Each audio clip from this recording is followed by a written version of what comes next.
Here is a quick, short, strong warning that concerns your friends, okay? A warning, warning, warning. And by the way, I'm Ishmael and your priest. I welcome you to today's video. Now you must take note, your friends. Inside, this is one of those things that I've been talking about recently. A lot, but right now I want to be more direct because, I've said it before and I'm going to say it again. In each and everything, and in each and every way, there is a season, okay? There'll be a time where you don't hear something about such topics because God will be speaking a new thing.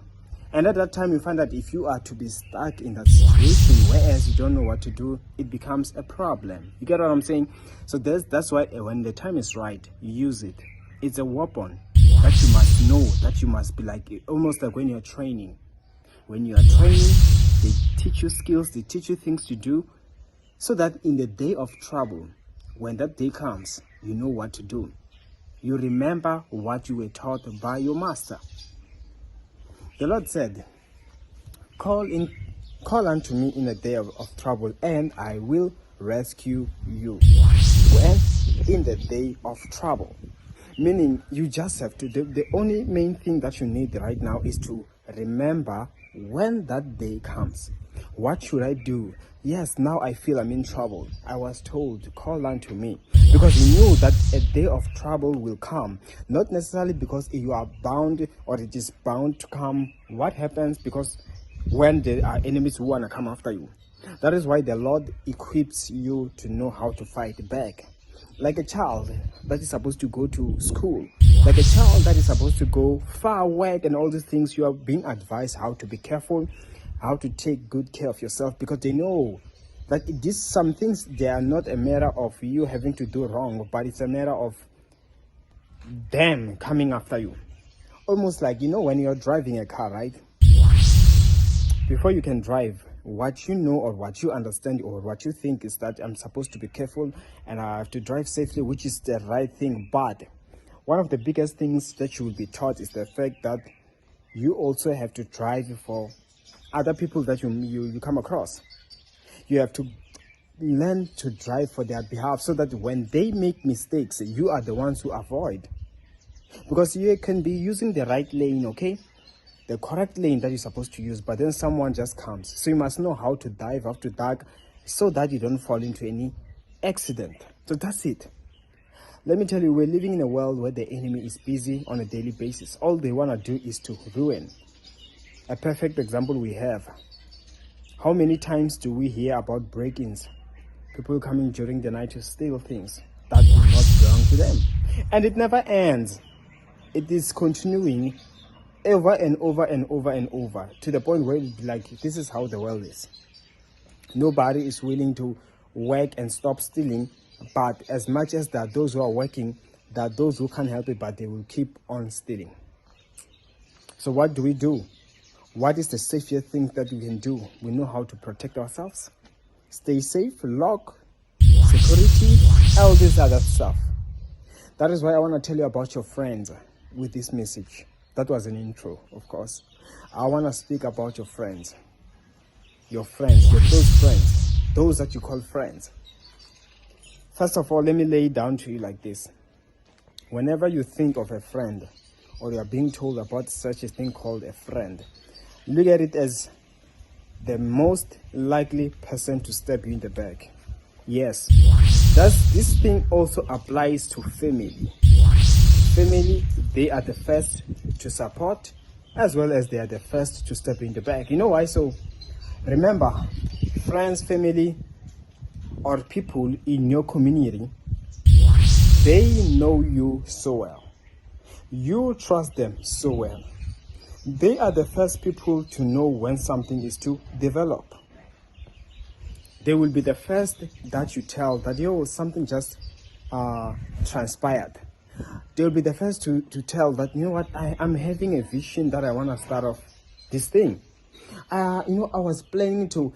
They are the first in the list. That is why it is easy for you to trust them. It is easy for you to now give your all to them. Hence, if any day, okay, let's just put it like this. You have a friend, right? A family member, a relative, whomever is the closest to you. Yes, you usually share with them when you have ideas or when you want to start some things off, and they support you, right? And you know what, the more they support you, the more you trust them, the more you rely on them, the more you become comfortable on sharing everything. So this is what actually does happen eventually. There you're in trouble, let me put it like that, okay? And why are you in trouble? I don't blame you. We're all victims, we all have families, we are bound to share some things. Unless if you live in the caves, then yes, you are a lone wolf or so. But there is a thing, there will come a day where if they are to decide that boom, a switch, a light bulb is to go off, and they feel like you're stepping in the back, they feel like you annoy them, or somebody whispers negativity, poisons them against you, you will share with them something and they will discourage you. Even if nobody poison them, but if they are to wake up and decide that, you know what, the devil enters them, they just get irritated, they just develop a jealousy towards you, they just get irritated, they just develop a jealousy towards you. You know what's going to happen?